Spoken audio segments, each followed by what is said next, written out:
Dear students, today we are going to learn retained earnings. Last lecture में हमने complete किया था types of preference shares.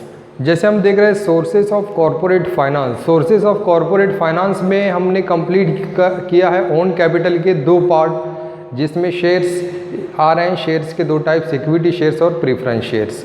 अब own capital में जो तीसरी चीज़ आ रही है वो है रिटेन्ड अर्निंग। अब ये retained earning, equity shares, preference shares, इन तीनों को मिलाकर जो कैपिटल बनता है उसको ओन्ड कैपिटल कहा जाता है। ठीक है, अब आज हमको सीखना है रिटेन्ड अर्निंग किसे कहते हैं। जैसे आपको पता है कंपनी का जो प्रॉफिट होता है, कंपनी की जो अर्निंग होती है हमेशा सेम नहीं रहती है ना। ये हमेशा चेंज होते रहती है। कभी प्रॉफिट ज़्यादा होता है, कभी प्रॉफिट कम होता है। तो इसलिए एक वाइज बिजनेसमैन जो होता है, एक अक्लमंद बिजनेसमैन वो होता है जो अपने प्रॉफिट का कुछ हिस्सा जो है बचा कर रखता है, यानी सेविंग करता है। ठीक है, तो वाइज बिजनेसमैन और जो प्रूडेंट कंपनी होती है, वाइज कंपनी जो होती है, अपना पूरा प्रॉफिट जो है डिस्ट्रीब्यूट नहीं करती है। इसका कुछ पार्ट जो है निकाल कर रखती है, साइड में रखती है ना।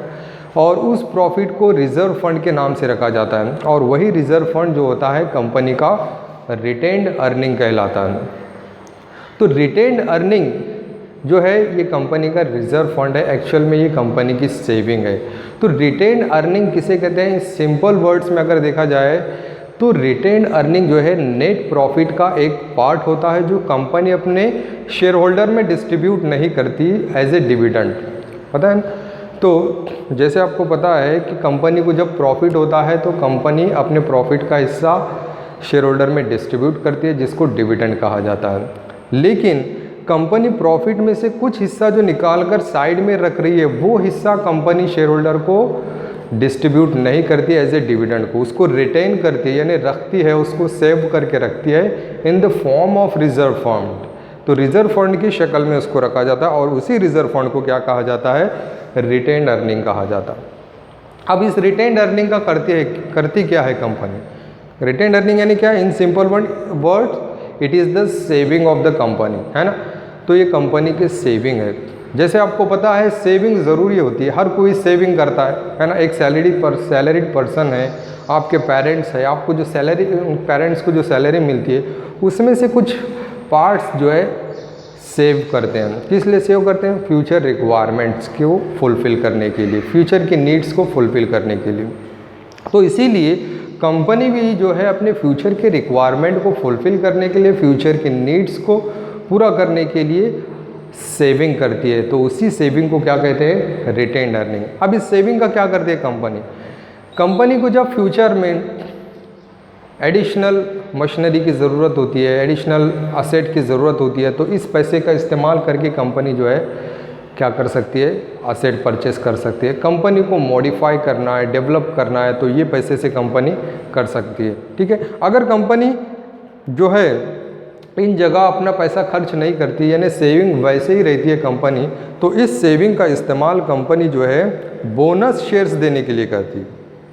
अपने जो शेयर होल्डर होते हैं, एग्जिस्टिंग इक्विटी शेयर होल्डर, उनको बोनस शेयर्स देती है। तो बोनस शेयर्स देकर कंपनी इस रिटेन्ड अर्निंग का कैपिटलाइजेशन करती है। बोनस शेयर्स यानी क्या होते हैं? Extra shares free of cost जो है एग्जिस्टिंग इक्विटी शेयर होल्डर को दिए जाते हैं, जिससे इस रिटेन्ड अर्निंग का, इस सेविंग का वापस से क्या हो जा रहा है? कैपिटलाइजेशन हो रहा है। तो इस रिटेन्ड अर्निंग का जब कैपिटलाइजेशन होता है तो उस कैपिटलाइजेशन को प्लगिंग बैक ऑफ प्रॉफिट कहा जाता है। प्लगिंग बैक ऑफ प्रॉफिट यानी री investment of saving in the business in the form of capital.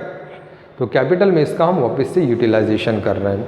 ठीक है, तो रिटेन्ड अर्निंग जो होती है एक्चुअल में सिर्फ वही कंपनी करती है जो प्रॉफिट मेकिंग कंपनी है। ठीक है, प्रॉफिट मेकिंग जो प्रॉफिट में चल रही है वही सेविंग कर सकते हैं, बराबर। तो जिन लोगों का प्रॉफिट नहीं हो रहा है तो वो सेविंग कर सकते हैं क्या? नहीं कर सकते। जिसका प्रॉफिट हो रहा है वही अपनी सेविंग कर सकता है।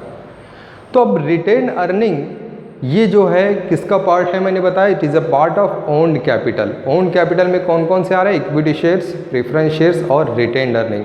इन तीनों चीज़ों से मिलकर जो है रिटेन्ड अर्निंग बन रहा है। ठीक है, अब रिटेन अर्निंग में एक और इम्पॉर्टेंट चीज़ है, रिटेन अर्निंग को जो है इंटरनल सोर्स ऑफ फाइनेंस कहा जाता है। क्या कहते हैं इसको? Internal source of finance. क्यों कहा गया इसको? क्योंकि कंपनी इसको इंटरनली क्रिएट कर रही है, अपना जो प्रॉफिट हो रहा है उस प्रॉफिट में से कुछ हिस्सा निकाल कर साइड में रख रही है, बराबर सेविंग कर रही है, यानी कंपनी इस फंड को, इस अर्निंग को क्रिएट कर रही है प्रॉफिट में से, तो इसलिए इसको इंटरनल सोर्स ऑफ फाइनेंस कहा जाता है। Understood everybody? तो रिटेन अर्निंग में जो इंपॉर्टेंट चीज़ें हैं वो आपको क्या याद रखना है? रिटेन अर्निंग किसे कहते हैं? In simple words, retained earning means it is a part of net profit which is not distributed to shareholder as dividend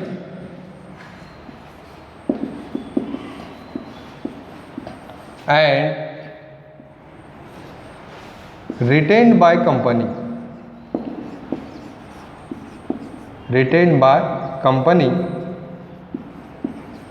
in the form of reserve fund।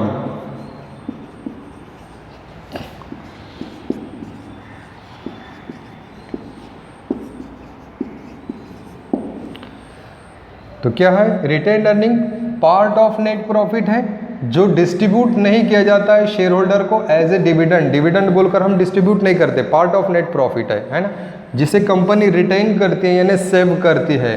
किस शक्ल में सेव करती है? In the form of reserve fund. तो उसी को क्या कहते हैं? रिटेन अर्निंग कहा जाता है। और एक चीज़ मैंने आपको बताया, रिटेन अर्निंग जो होता है वो कौन सा सोर्स ऑफ फाइनेंस होता है? It is a internal source of finance. It is a internal source of finance. Internal source of finance क्यों कहा गया? क्योंकि कंपनी इसको खुद क्या कर रही है? क्रिएट कर रही है। और रिटेन अर्निंग में क्या होता है? इस रिटेन अर्निंग का कंपनी फ्यूचर में क्या करती है?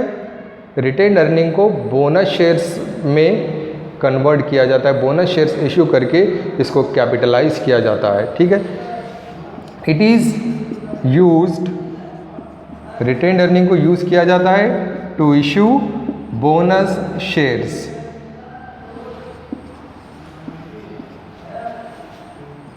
बोनस शेयर्स क्या होते हैं? फ्री शेयर्स होते हैं जो कंपनी अपने एग्जिस्टिंग इक्विटी शेयर्स को देती है, उसको बोनस शेयर्स कहा जाता है। अब जब कंपनी बोनस शेयर्स के ज़रिए अपनी रिटेन अर्निंग का कैपिटलाइजेशन कर रही है तो उसको क्या कहा जाता है? Plugging back of profit. So capitalisation of retain earning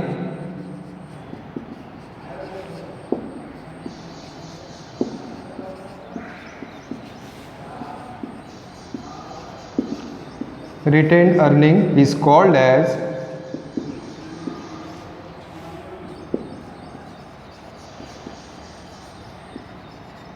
plugging back of profit. क्या कहते हैं इसको? Plugging back of profit.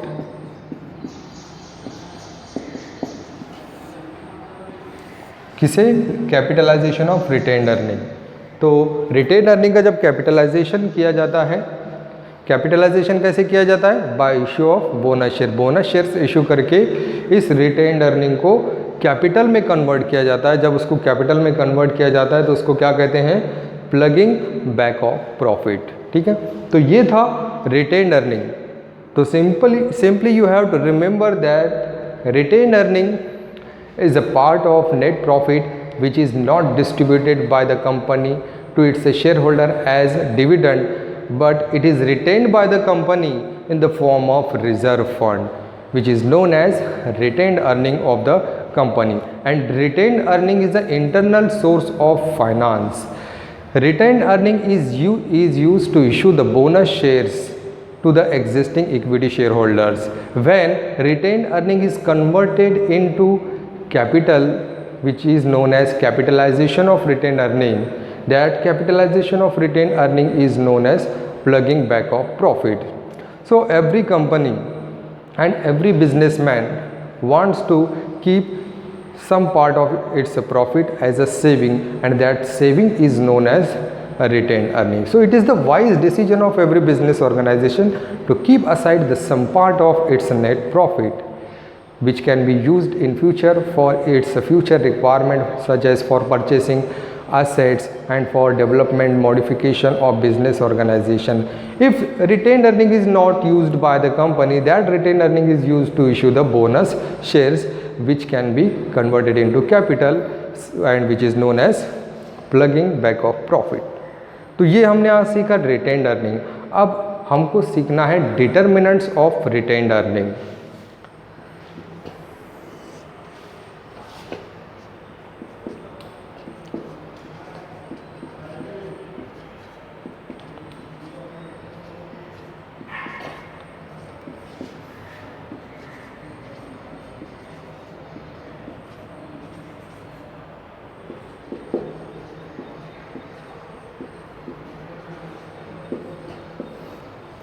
अब सीखते हैं डिटर्मिनेंट्स ऑफ रिटेन्ड अर्निंग क्या होता है। डिटर्मिनेंट्स यानी वो फैक्टर जो डिटरमाइन करते हैं कि कंपनी की रिटेन्ड अर्निंग यानी क्या, कंपनी की जो सेविंग। तो इसलिए मैं ब्रैकेट में आपको लिख देता हूँ कि आपको समझने में आसानी हो जाए कि रिटेन्ड अर्निंग ही क्या है, एक्चुअल में कंपनी की सेविंग है। ठीक है, तो डिटर्मिनेंट्स यानी तय करने वाले फैक्टर, कौन से फैक्टर तय करेंगे, कौन से फैक्टर डिसाइड करेंगे कि कंपनी की रिटेन्ड अर्निंग कितनी हो सकती है। तो इन फैक्टर के बेसिस पर डिसाइड किया जाता है कि कंपनी की रिटेन्ड अर्निंग कितनी हो सकती है, ज़्यादा हो सकती है या कम हो सकती है। तो ये डिटर्मिनेंट्स हमको बताते हैं कि कंपनी की रिटेन्ड अर्निंग कितनी होनी चाहिए। अब तो डिटर्मिनेंट्स में कौन कौन से फैक्टर्स हैं हम देखते हैं वन बाय वन। नंबर 1 इसमें है टोटल अर्निंग ऑफ कंपनी।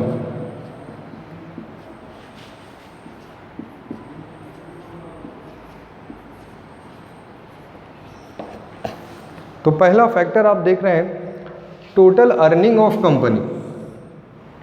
पहला डिटर्मिनेंट है जो ये बताता है कि कंपनी की सेविंग कितनी होगी, यानी कंपनी का रिटेन्ड अर्निंग कितना होगा।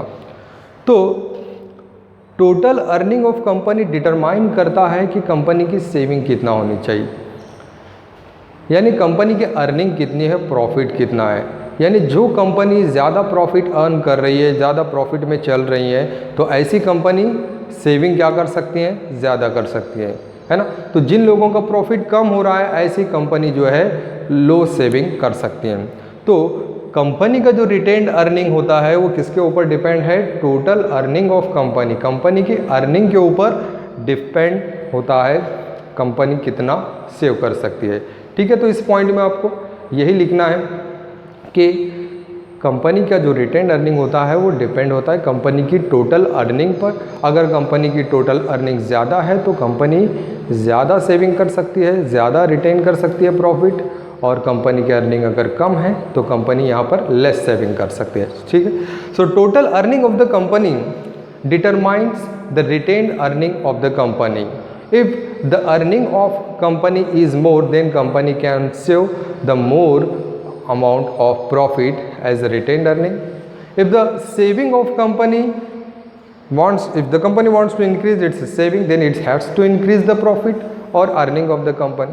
If there is less earning, there is a low profit of the company, then company cannot save more amount of its profit. ठीक है, तो ये हो गया पहला डिटर्मिनेंट। अब दूसरा हम देखते हैं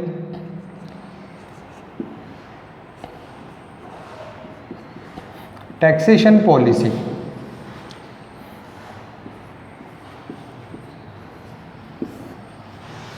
टैक्सेशन पॉलिसी, जैसे आपको पता है कि गवर्नमेंट जो है बहुत सारे टैक्सेस इम्पोज करती है हर बिजनेसमैन पर।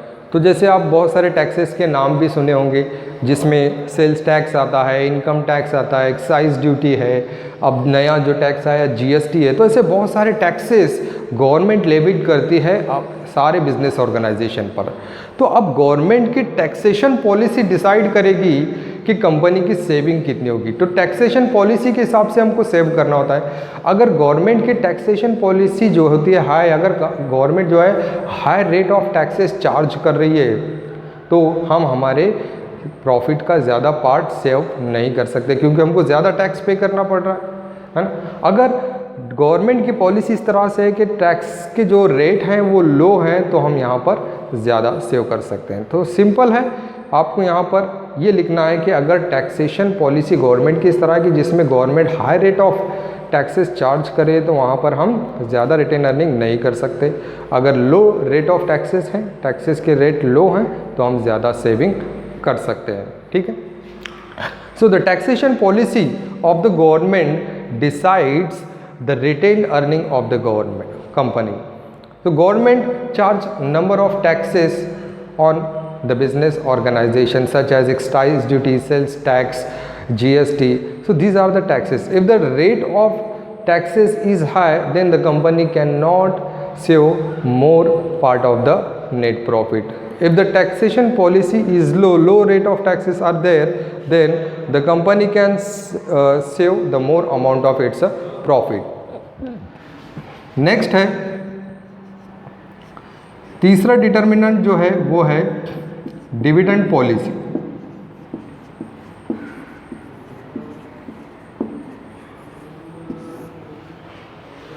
अब डिविडेंड पॉलिसी देखो, डिविडेंड पॉलिसी जो होता है ये डिसाइड करते हैं कंपनी के बोर्ड ऑफ डायरेक्टर्स, बराबर। क्योंकि बोर्ड ऑफ डायरेक्टर जो होते हैं कंपनी के मैनेजर कहलाते हैं, है ना। क्योंकि मैनेजमेंट का जो काम होता है वो board of director look after करते हैं, तो इसलिए बोर्ड ऑफ डायरेक्टर का पावर होता है to decide the dividend to its share holder. तो डिविडेंड शेयर होल्डर को कितना देना चाहिए ये कौन डिसाइड करते हैं? Board of director. डिविडेंड क्या होता है? Dividend is the part of profit which is distributed to its share holder when company earns profit. तो कंपनी को जब प्रॉफिट होता है तो जो प्रॉफिट का हिस्सा कंपनी अपने शेयर होल्डर में डिस्ट्रीब्यूट करते हैं, उस प्रॉफिट के हिस्से को डिविडेंड कहा जाता है। और इस डिविडेंड की जो पॉलिसी होती है वो कौन बनाते हैं? बोर्ड ऑफ डायरेक्टर्स बनाते हैं।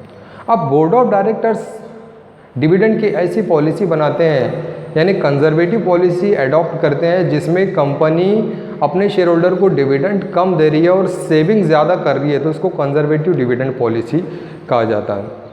ठीक है।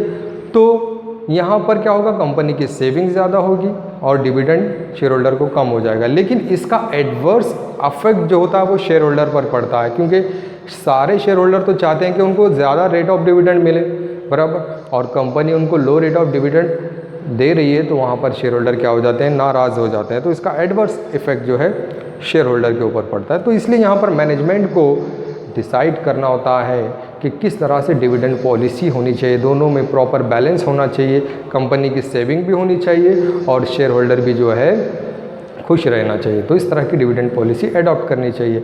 तो ये भी एक इम्पॉर्टेंट फैक्टर है जो डिटरमाइन करता है कि कंपनी की टोटल अर्निंग कितनी होनी चाहिए। ठीक है। तो dividend policy is a also important factor which determines the retained earning of the company. So dividend policy is prepared by the board of directors of the company. If the board of directors adopt the conservative dividend policy, then they can save more amount of profit, but it can affect adversely on the shareholder because the shareholder wants more rate of dividend. तो ये है तीसरा point. अब next और last point हम देखते हैं, government control.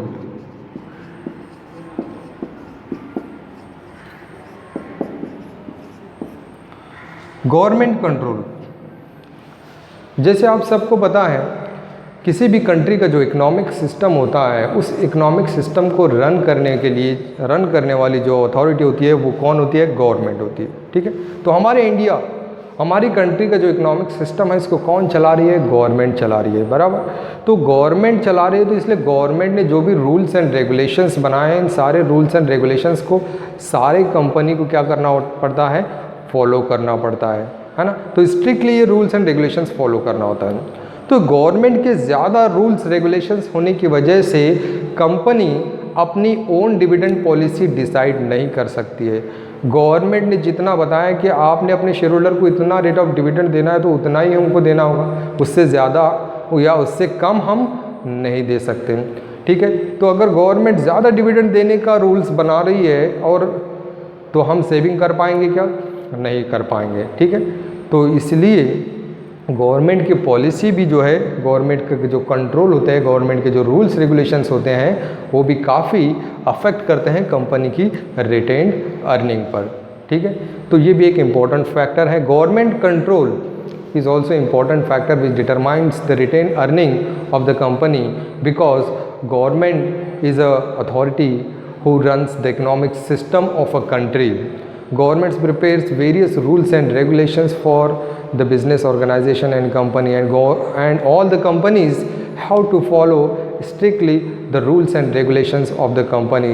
So company cannot formulate its dividend policy according to its rule. It has to prepare the dividend policy according to the government rules and regulation, because of which the company cannot save more amount of profit. ठीक है, तो आज हमने complete किया है own capital. ठीक है, तो ओन कैपिटल में हमने क्या क्या कंप्लीट किया है, इक्विटी शेयर्स, प्रीफरेंस शेयर्स और रिटेन्ड अर्निंग।